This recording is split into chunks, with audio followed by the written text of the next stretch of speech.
राजनीतिक क्षेत्र में आपका विकास, आर्य वैश्य समाज से आपका विकास और राजनीतिक क्षेत्र में आपका स्थान, इसे प्राप्त करने में आपका प्रयत्न और आपकी मेहनत, इसके बारे में हमें आपसे कुछ जानना चाहते हैं। आर्य वैश्य समाज में जो सात्विकता और प्रामाणिकता है वो तो परंपरा से समाज के ये गुण मुझ में आए। राजनीतिक क्षेत्र में काम करने की तहे दिल से मुझे बचपन से इच्छा थी। मैं महाविद्यालयीन जीवन में छात्र संघों के चुनाव में सक्रियता से सहभागी होता था और सरदार पटेल महाविद्यालय के छात्र संघ के अध्यक्ष का चुनाव भी मैंने जीता था। आम विद्यार्थियों के काम करने में मुझे पहले से रुचि थी। ये बात सही है कि राजनीतिक विकास की बात को लेकर जब चर्चा होती है तो साधारण रूप से लोग राजनीतिक क्षेत्र में यश प्राप्त करने का जो मापदंड है वो विधानसभा सदस्य या वो सांसद बना इसमें करते हैं, मगर मैं ऐसा नहीं समझता। राजनीतिक क्षेत्र के यश का मापदंड ये विधानसभा की जीत या लोकसभा की जीत इस चौकट में बंदिस्त नहीं होनी चाहिए। राजनीति में काम करना यानी कोई चुनाव जीतना नहीं है। राजनीति में काम करना यानी समाज में जो विभिन्न समस्याएं हैं उस समस्याओं का ज्ञान प्राप्त करते हुए अपनी ओर से वो समस्या सुलझाने के लिए पूरी शक्ति के साथ कोशिश, यानी ये राजनीति है। मगर दुर्दैव से इस देश की राजनीति में स्वाधीनता के बाद बहुत सारे बदलाव हुए। अब उसी ही बदलाव का ये रूप है कि पहले जमाने में राजनीतिक नेताओं के तरफ बड़े पवित्र नजरों से देखा जाता था, बड़ी पवित्र मानसिकता से देखा जाता था। आजकल आम आदमी भी राजनीति के बारे में बहुत अच्छी बातें नहीं करता। मुझे याद है कि मैं एक बार एक ट्रेन से मुंबई पहुंच जा रहा था, मेरे सामने कोई व्यक्ति बैठा, पहचान हुई और पहचान होने के बाद मैंने उनको सहजता से पूछा कि आप क्या करते हो। उन्होंने मुझे कहा कि मैं रिटायर्ड हो गया, मैं सरकारी दफ्तर में काम करता था। तो मैंने सहजता से पूछा कि आप तो सरकारी दफ्तर में काम करते थे, अब रिटायर्ड हो गए, अब पहले तो 11 से 5 ऑफिस में बैठने की, काम करने की आदत, अब तो खाली हो गए। आपका खालीपन आप कैसा दूर करते हो? तो वो कुछ काम नहीं है। तो मैं सहजता से उनको मैंने कहा कि आप राजनीति में क्यों नहीं आते? तो एक सेकंड भी नहीं लगाया, उन्होंने जवाब दिया, बोले मैं बदमाश नहीं हूं, मैं राजनीति कैसा कर सकता हूं। ये जो परिवर्तन इस व्याख्या में आया है वो व्याख्या में आया हुआ परिवर्तन ये निश्चित रूप से समाज के लिए गंभीर बात है। मगर आर्य वैश्य समाज में मेरा जन्म हुआ, जिस समाज में मैं बड़ा हुआ, जिन दोस्तों के साथ मैं बड़ा हुआ, वो दोस्तों के साथ जो हमें संस्कार मिलते हैं, अपने माता पिता के संस्कार मिलते हैं, समाज के जो संस्कार मिलते हैं, वो संस्कार के बाद आज तक मैं ये कह पाता हूं कि काम के बदले जीवन में कभी मैंने पैसे नहीं लिए। दारू व्यवसाय को हमने व्यवसाय के रूप में किसी को मदद नहीं की। हमने खुद की कोई शैक्षणिक संस्था निकालकर उसे व्यापारीकरण करने की कोशिश हमने नहीं की। मैं समझता हूं कि ये जो बातें होती है ये समाज में जो लोग अपने साथ संस्कार देते हैं उनकी वजह से होती है, ऐसा मैं समझता हूं। महाविद्यालयीन जीवन के बाद मुझे भारतीय जनता पार्टी ने स्थान दिया और भारतीय जनता पार्टी ने स्थान देने के बाद मैं पहला चुनाव लोकसभा का लड़ा। लोकसभा लड़ने के बाद मुझे ऐसा लगा कि मैं कुछ चंद वोटों से हार गया, पर निश्चित रूप से तब मैंने एक कविता पढ़ी कि लहरों से डरकर कभी नौका पार नहीं होती, कोशिश करने वाले की कभी हार नहीं होती। तो हमने कोशिश करने का निर्णय किया और उसे हमने बाद में सफलता भी मिली और 1995 में विदर्भ में सबसे हाईएस्ट वोटों से मैंने अपना चुनाव जीता। और उसके बाद लगातार लोगों के आशीर्वाद से और कार्यकर्ताओं के सहकार्य से अभी तक मैंने 3 चुनाव जीते हैं और आगे क्या होगा ये तो जनता तय करेगी। उत्स्फूर्त नाट्य, इम्प्रोवाइजेशन प्रोसेस, उत्स्फूर्त नाट्य, इससे आप जैसे लीडर्स बनाने में क्या उपयोग आपके हिसाब से हो सकता है? नहीं, इसका उपयोग ये तो एक जीवन का अभिन्न अंग होना चाहिए। अगर हमें उत्स्फूर्तता नहीं होगी, समय सूचकता नहीं होगी, तो कई प्रश्न और कई समस्या हमें अवगत नहीं हो पाती और उसको सुलझाने के लिए जो स्फूर्ति चाहिए, समय सूचकता चाहिए, स्फूर्तता चाहिए, वो अगर नहीं होगी तो वो प्रश्नों को सुलझाते समय भी समय लगता है। हमें कितनी स्फूर्तता चाहिए, कितनी समय सूचकता चाहिए, तो मुझे नेताजी सुभाष चंद्र बोस की कहानी बड़ी अच्छी लगती है। एक बार एक जगह वो इंटरव्यू देने गए और इंटरव्यू करने वाले ने उनसे पूछा कि वो ये मेरे उंगली की अंगूठी है, या अंगूठी में से आप जा पाओगे क्या? तो नेताजी सुभाष चंद्र बोस ने कहा मैं जा पाऊंगा। तो उसने पूछा कैसे जा पाओगे? उन्होंने कागज लिया हाथ में, कागज पे अपना नेताजी सुभाष चंद्र बोस ऐसा नाम लिखा और अंगूठी से वो कागज डाल दिया। समय सूचकता की बात है, जैसा जवाब, जैसा प्रश्न वैसा जवाब। ऐसे ही कई बार कई समस्याओं के समय होता है, कई घटना होती है, कई कोई आंदोलन शुरू हो जाता है, कोई घटना के बाद चक्का जाम हो जाता है, कहीं पे लोग कोई मौत के बाद ये कहते हैं कि हम लाश को नहीं उठाएंगे। ऐसे समय में कोई भी नेता स्फूर्तता से अगर वहां जाकर लोगों की संवेदना समझकर उन्हें यह विश्वास दिला सके अपने करनी से, अपने कृति से, अपने आचरण से कि वो संकट का समाधान ढूंढ सकता है, तो लोग भी विश्वास करते हैं और स्फूर्तता की वजह से वहां का जो प्रश्न है, वहां की जो समस्या है, वो जल्द से जल्द सुलझ सकती है। और सुलझने के बाद लोगों में इस बात की भी खुशी हो सकती है कि जो नेता ये प्रश्नों को सुलझाने आया वो स्फूर्तता से हम तक पहुंचा, समय सूचकता के साथ प्रश्न को समझ लिया और उस प्रश्नों का समाधान उसने ढूंढा।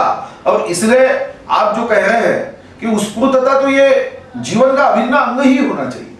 हम कहीं भी जाते, कोई समारोह में जाते हैं, उसमें अगर स्फूर्तता नहीं होगी तो मैं नहीं समझता कि कोई भी नेता ये जनता की नाड़ी को पहचान पाएगा।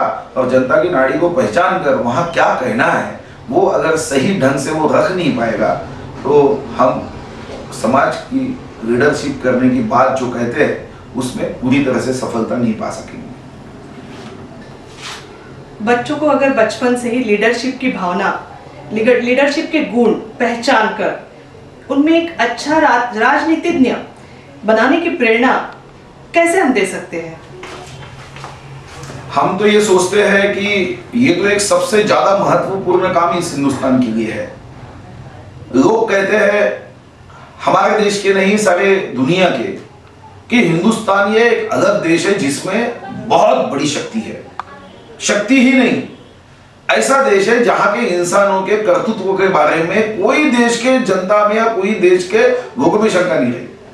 आज अमेरिका में एक आम अमेरिकन आदमी का पर हेड इनकम साल का $38,000 है और वहां हिंदुस्तान का आदमी जो अमेरिका में बसा उससे दुगना, तिगुना, चौगुना है।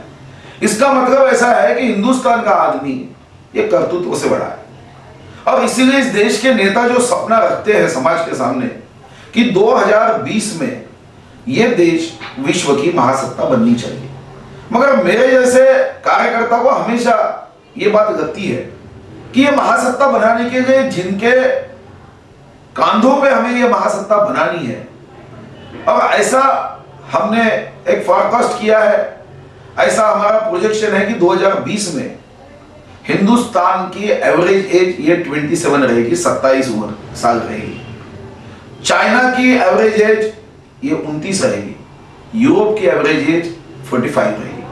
अगर ये यूनो का फोरकास्टिंग है, ये प्रोजेक्शन है, इसका मतलब विश्व में सबसे जवान लोगों का देश होगा तो हिंदुस्तान। अगर 2020 में जवान लोगों का देश अगर हिंदुस्तान है तो इसका अर्थ ऐसा है कि आज जिन बच्चों की अपन बात कर रहे हैं वो बच्चे आज 10 साल के, 11 साल के, 13 साल के, 14 साल के, ये उम्र के जो बच्चे हैं उनके ही कर्तृत्व पे महासत्ता बनाने का सपना आज देखा जा रहा है। अगर हम इन बच्चों में लीडरशिप के गुण, लीडर कहने के बाद लोगों के सामने एक ही नजरिया आता है, सफेद कपड़े पहनने वाला वो लीडर। सही तो ये बात लीडर की व्याख्या में नहीं। लीडर यानी जो अच्छे मार्ग पर चलने के लिए लोगों को प्रेरणा देते हुए उनको उस रास्ते पे लेके जाने की शक्ति रखे, जिस बारे में चक दे इंडिया में स्टोरी में बताया गया वो कि हम विजेता है, हम उसे यश तक पहुंचा सकते हैं। ये जो आत्मविश्वास निर्माण करने का काम कोई भी क्षेत्र में करे वो लीडर होता है।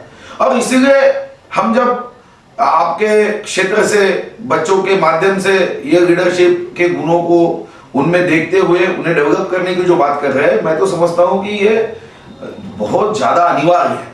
अगर हम ये नहीं कर पाएंगे तो बहुत बार ये होता है, जैसा मैंने देखा कि बचपन में मेरी माँ ने जो मुझे कहानियां बताई थी, मेरे चाची ने जो कहानियां बताई थी, वही कहानियां आज मैं विधानसभा के व्यासपीठ पर कोई विषय की चर्चा करते समय रखता हूं। और बहुत बार एक छोटी बात, ये छोटी बात या चेहरे का कोई ऐसा एक छोटा सा अभिनय, ये बहुत बड़ी बात कहने के लिए जितने शब्दों का इस्तेमाल करना पड़ता है, उसे 1 सेकंड में या 1 मिनट में हम उस बात को अच्छी तरह से पेश कर सकते हैं। और इसीलिए जो छोटा बच्चा है उसे हम उसके व्यक्तिमत्व विकसित करने के लिए उसमें जो लीडरशिप के गुण है उसे पहचान के अगर उसे हम डेवलप करें तो वो जो बच्चा है वो 2020 की महासत्ता का एक बहुत बड़ा सूत्रधार बन सकता है। और ये एक देशभक्ति का काम है। मैं ऐसा समझता हूं कि लोग देशभक्ति की भाषा में लोग कहते हैं कि देशभक्ति यानी सीमा पे जाकर अगर बंदूक लेकर हम सीमा की सुरक्षा करें तो वो देशभक्ति है। हाँ, वो भी देशभक्ति है, मगर वो ही देशभक्ति नहीं है। उसके साथ वो सीमा पे हमारी रक्षा करते समय उनकी जो सपने हैं, उनकी जो अपेक्षा है कि मेरा देश ये आगे जाए, मेरा देश अच्छे व्यक्तियों से बने, मेरा देश अच्छे इंसानों से बने। वो अच्छे इंसान अगर हम बना नहीं पाएंगे तो सीमा पे सुरक्षा करने वाले वो शूर सैनिक को हम अच्छी तरह से हम उसे सहकार्य नहीं करते, ये उसका अर्थ होता है।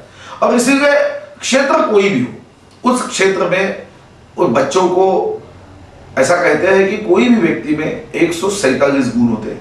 हम अगर बचपन में उसे पहचाने, अगर कोई आदमी है बहुत कम बात करता, अब कम बात करने वाले को अगर हम कल जाके सेल्समैन बना दे तो वो कभी सेल्समैन नहीं बन पाएगा। कम बात करने वाला है तो उसको सीआईडी में रखे तो शायद वो जो गुप्तता है वो रख सकेगा। ऐसे विज्ञान ने हर व्यक्ति में 147 गुण और दुर्गुण इसकी एक लिस्ट बनाई है। अब मैं समझता हूं कि हम अगर किसी बच्चे में इसमें से कितने गुण हैं, कोई ऐसा बच्चा हो सकता है कि बहुत ज्यादा समय स्विच ऑफ होता है, कोई ऐसा बच्चा होता है कि जो बच्चा स्टेज पे जाएगा और इतनी अच्छी धारावाहिक भाषा में अपनी बात को रखेगा कि सामने वाला जो लोगों का श्रोता वर्ग है उस 5 मिनट पर उसके साथ हिप्नोटाइज हुए जैसा वो उस बात को अपने आप में ग्रहण करेंगे। अब यही हम देखते हैं, कोई पॉलिटिकल साइंस में कोई प्राध्यापक फर्स्ट क्लास फर्स्ट में पास होता है मगर वो बच्चों को जोड़ नहीं पाता, मगर कोई उतने गुण लेकर नहीं पाता। वो उसमें एक ऐसा अंतर्गत गुण होता है जिसको वो विकसित करता है, जिसके माध्यम से बच्चे कहते हैं कि इसके लेक्चर में हम जाना पसंद करते हैं। जबकि ज्ञान के दृष्टिकोण से देखा जाए तो दूसरा कोई प्राध्यापक होता है वो ज्यादा उससे होशियार होता है, मगर हम अपने विचारों को रखने के लिए हम अपने गुणों को अगर डेवलप करते हैं तो वो लीडरशिप ये समाज के लिए ज्यादा हितकारक हो सकती है। और उस समाज में ये बच्चों के माध्यम से जो लीडरशिप विकसित होती है समाज उतनी ही गति से आगे जा सकता है। और इसीलिए मैं आपके भावना से पूरी तरह से सहमत हूं कि आप इसके माध्यम से बच्चों को अगर अच्छे गुणों को ढूंढकर उसे विकसित करने का अगर ज्ञान दे तो इससे बड़ी देशभक्ति और क्या हो सकती है। ये तो देश को एक तरह से मदद है, सहकार्य है, और हमारा ये योगदान यही 2020 में इस देश को महासत्ता बना सकता है।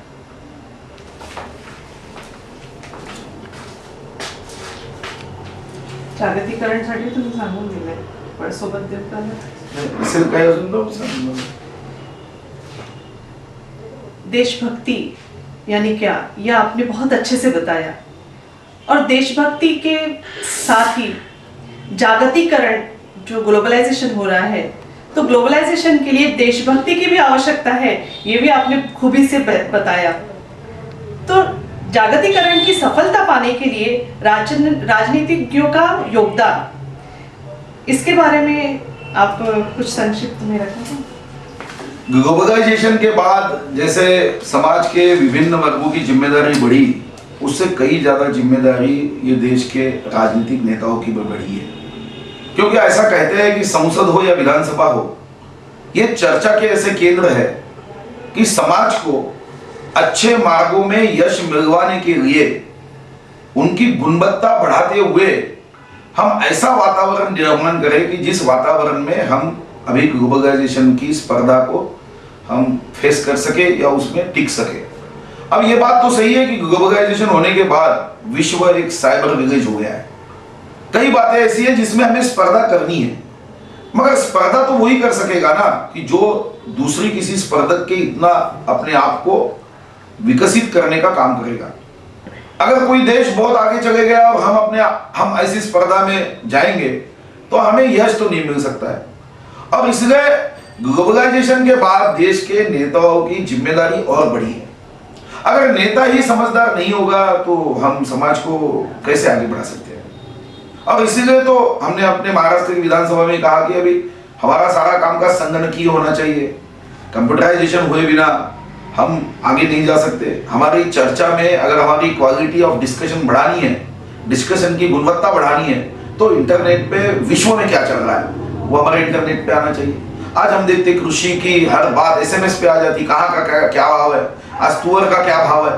सारी गुणवत्ता बढ़ाने के लिए अभी हमें तो कोशिश करनी है। और ये कोशिश करते समय हमारी स्पर्धा तो उनसे है, मगर मैं ऐसा समझता हूं कि अभी हमारे देश के हर नेता और हर व्यक्ति को यह सोचना चाहिए कि हमारी स्पर्धा अब हमारे अपने आप से भी है कि हम आज जिस स्थान में पहुंचे हैं हमें और आगे जाना चाहिए।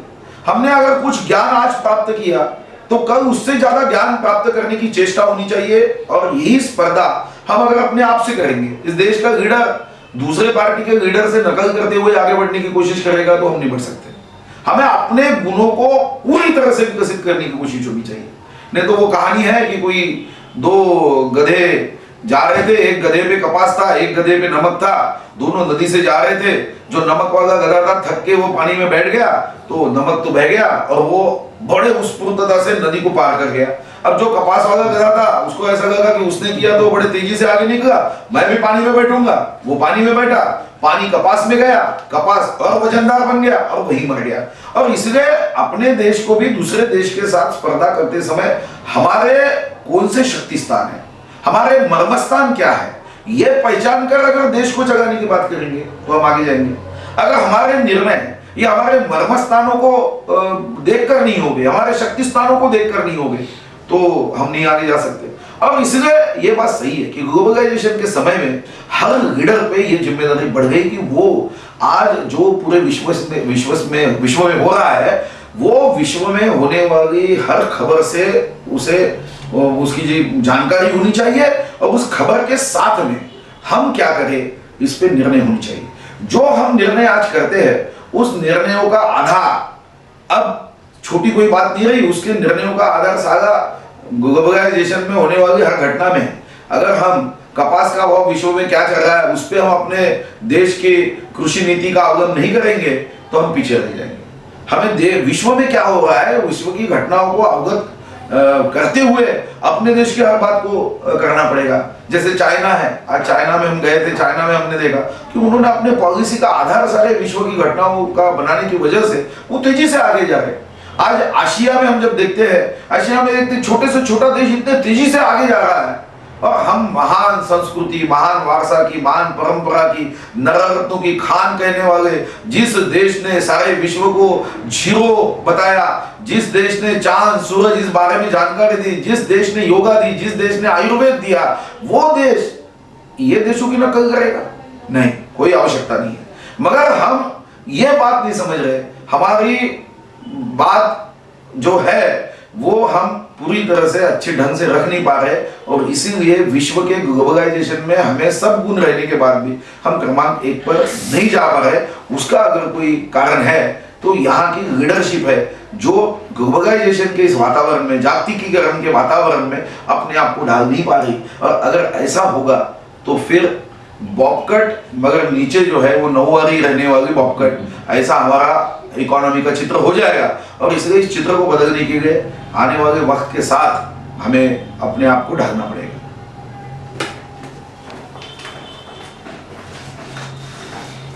इसी के साथ एक राजनीतिज्ञ आप हैं, तो आपका कला की ओर देखने का नजरिया कैसा है?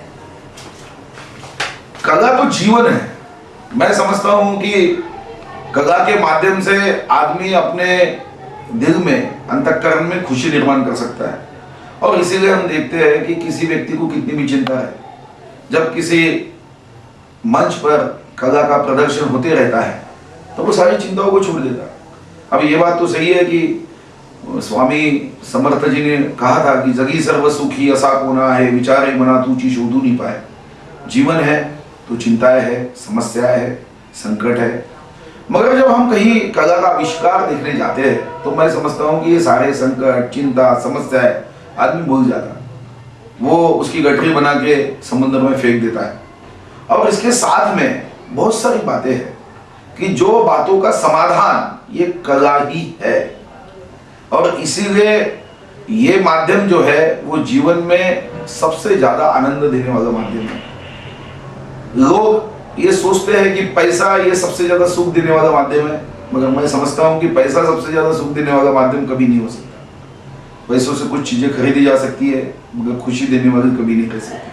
पैसों से गद्दी खरीदी जा सकती है मगर वो नींद कभी नहीं दे सकती। पैसों से अच्छा खाना खरीदा जा सकता है मगर भूख मिटाने का काम, वो कभी भूख निर्माण करने का काम पैसा कभी नहीं कर सकते। और इसीलिए कला ऐसी चीज है कि जो आदमी को सभ्य बनाती है, सभ्यता के मार्ग पे चलाती है। कला के ही माध्यम से हमने देखा है कि कई राजाओं के दरबार में इसको बहुत ज्यादा महत्व दिया जाता था। इसीलिए दिया जाता था कि यही एक ऐसा माध्यम है कि जो माध्यम से हम समाज को सभ्यता के शिखर पे ले जा सकते हैं। अब कोई भी समाज के प्रगति का मापदंड ये पैसा नहीं हो सकता, उसकी सभ्यता होती है। कोई राज्य, उसके पास कितना पैसा है, उसके पास कितनी गाड़ियां है, कितने टेलीफोन है, वो प्रगति का मापदंड कभी सृष्टि के इतिहास में नहीं बना। इतिहास में सभ्यता को ही महत्व दिया गया है, और यही सभ्यता, यही सेवा करने की भावना, यही त्याग की भावना, ये कला के माध्यम से सहजता से लोगों में हम निर्माण कर सकते हैं। और इसीलिए जीवन में आनंद देने की मंत्रों की कोई चाबी होगी, आनंद देने वाले ताले की कोई चाबी होगी तो वो कला है।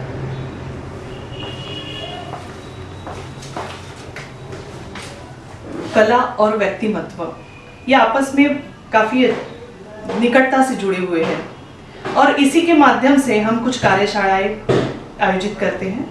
तो उन कार्यशालाओं की माध्यम से हम आज की पीढ़ी के ये बच्चे जो है छोटे छोटे और उनके अभिभावक, उनको एक साथ लाके उनको आपस में कला और समाज और व्यक्तित्व इसके बारे में चर्चा करने के लिए स्टेज देते हैं। तो उसमें क्या सुझाव आपका है जो एक अच्छा राजनीतिज्ञ हम देश को दे सके? मेरा इसमें सुझाव नहीं, मैं तो आपका अभिनंदन करूंगा, बधाई दूंगा कि आपने जो, आप तो गौरवान्वित आर्ट हो, आपने जो भगवान ने जो अच्छे गुण दिए, कुछ विशेष गुण अपने आप में सिमट कर ना रखते हुए समाज के बच्चों को वो ज्ञान देने के लिए आपने जो कल्पना की है वो तो बधाई पात्र है। क्योंकि बहुत बार ऐसा होता है कि कई लोगों में बहुत अच्छे अच्छे गुण होते हैं मगर वो गुण सिर्फ उनके लिए काम आते हैं, समाज के लिए बहुत बार नहीं आते। मगर आपकी इस विशेषता को मेरा सलाम है कि आपने आपके गुणों को समाज के बच्चों के माध्यम से समाज निर्माण करने के लिए उस गुणों को उन तक पहुंचाने का काम इस वर्कशॉप के माध्यम से आप जो करने वाले हो, ये तो बहुत सुंदर काम है और आपके इस काम को तो मेरी शुभकामना है। मगर जैसा आपने पूछा कि ये काम में से कोई अच्छा नेता बन सकता है क्या, तो सही बात है, इससे ही अच्छा नेता बन सकता है। ऐसा कहते हैं कि छोटा बच्चा जो होता है उसे हम जितना कहते हैं, पढ़ाते हैं, समझाते हैं, उसको वो बच्चे का ये जीवन भर की वो एसेट बन जाती है। 0 to 6 ईयर उसका जितना जीबी बनाने का है उतना जीबी बना लो। जैसा कंप्यूटर की भाषा में कहना है कि वो 100 जीबी का होगा या 400 जीबी का होगा या 500 जीबी का होगा, वो तो 0 से 6 साल तक तय हो जाता है। उसमें बाद में सिर्फ वो मेमोरी फीडिंग का काम बाकी जिंदगी भर हम कर सकते हैं। और इसीलिए मैं समझता हूँ कि ये कम उम्र के जो बच्चे हैं उसे हम अच्छा ज्ञान दें, अच्छी आर्ट के माध्यम से अच्छे गुणों को विकसित करने का हम काम करें, तो मैं समझता हूँ कि जीवन की हर लड़ाई में वो सिर्फ जीतेगा, वो कभी हार नहीं सकता। और इसीलिए जीवन के विजय में बचपन में छोटे बच्चों को दिया हुआ ज्ञान ये ब्रह्मास्त्र का काम करता है। और इसीलिए आपके इस काम को मेरी बहुत ज़्यादा तहे दिल से शुभकामनाएं।